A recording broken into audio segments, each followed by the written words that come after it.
So it's recording again. Okay, where did it stop? Somewhere around here. But the reason why, and that's a good question, right? So this looks very similar. This is x times y, and this is x plus 3y times that. So each two of these binomials are factors. Here, x and y are just beside each other, no plus minus, so each one is a factor. Right? And that's the visual difference. So I want to show you that because this is a bit of a trick. Not trick, but this is a bit tricky because when I give you x, y, each factor cannot equal 0. Here, the whole binomial factor cannot equal 0. Right? And it's hard to distinguish the two, but that's what you want to remember. This is x times y, so each bracket, each one. Here, each bracket. Okay?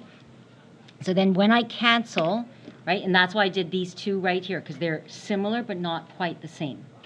Okay, so watching out for that. When I cancel only identicals.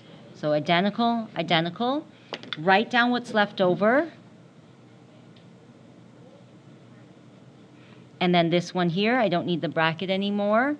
Comma, x cannot equal negative 3y, comma, or 2y.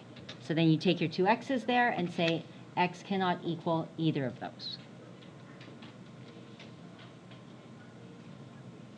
Okay, and that's as hard as it gets for this section, right? Like that had the x's, the y's, everything there, and then you had to isolate both. So I find that one kind of, this one harder here because you had so much to isolate and so much to work with, right? You had to do the factoring and stuff. So you want to practice the factoring. You want to practice when you're canceling each one and which one, how you're restricting it. Okay, and that shows you kind of every variation. All right. Anything else to clarify? Good? Good, good. Makes sense? Okay.